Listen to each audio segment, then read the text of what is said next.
Jerry Jones recently came out and said that Dak Prescott is a mixture. He's in between. I think he said Cam Newton and Jared Goff. He said, and I think that's a slight backhand to Dak Prescott in this sense. When you say he's in between Jared Goff, who's a pocket passer who could pass the ball real well, and Cam Newton, who his greatest strength is, running the football. What you're trying to say is that Dak Prescott, he's not a finished product in what he does. Because what you're trying to say is he's in between. He doesn't run the ball as well as Cam Newton. We all know that, and he doesn't pass the ball out of the pocket as a traditional quarterback like a Jared Goff has the last couple of years at least. So I think that, and this is I believe this is Dak Prescott's contract year, and I think Jerry Jones is trying to make a case to why he shouldn't pay Dak Prescott as a top level quarterback. Now Dak Prescott, his first year, he won 11 games. His rookie year, he was able to. He didn't beat out Tony Romo. Tony Romo got hurt. He came in, played well. It was hard to get him out the lineup because the team was doing very well. Now Jerry Jones did, deep down in his bones, he wanted to put Tony Romo back in the game. He wanted to put Tony Romo back in because he was making comments about how Tony Romo, he still like Tony Romo and this and that. But I guess his son and other people in the organization was telling him that you have to ride out with this kid. This kid, he's young, he's winning. The team is responding to him. And, Tony Romo is like a son to Jerry Jones.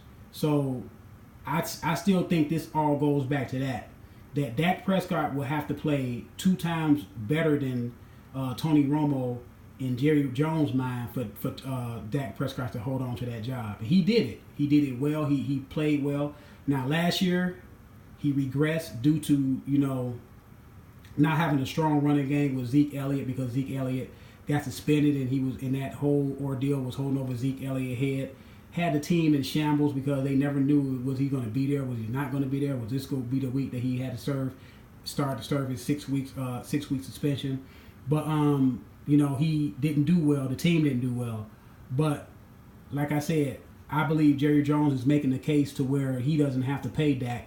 Because nowadays you can franchise guys, I think 3 years in a row, and instead of paying a guy a big contract who you don't think is proven, it's really for that. It's really to pay a guy, to give a guy a franchise tag who you highly cultivated, or you drafted high, or you thought there was going to be something that you didn't, that is not quite there, and you can franchise him instead of giving him a big contract. But some of these teams are using it to hang over a guy's head, like Pittsburgh Steelers with Le'Veon Bell. Now Le'Veon Bell, he had his troubles off the field and been suspended and got hurt a couple times, and he wasn't there for them when they really needed him. But he deserved the money because he's probably the number 1 or number 2 best running back in the league. Production wise, he's number 1, and I think he do deserve a big contract. But I can understand what the Steelers is coming from. But that franchise tag can be an anchor around a player's neck, especially a player that's trying to get paid. And Dak Prescott, he's going to be looking for a good payday. Now, he had a bad game his first game, but that was only 1 game. So you really, I'm not really going to have a negative evaluation on Dak Prescott based off that 1 game.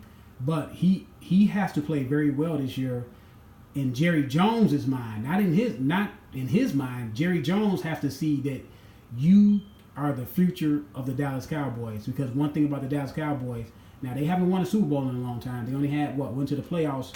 They only went to the playoffs maybe 3 times in the last 15 years. But they are still quote unquote America's team.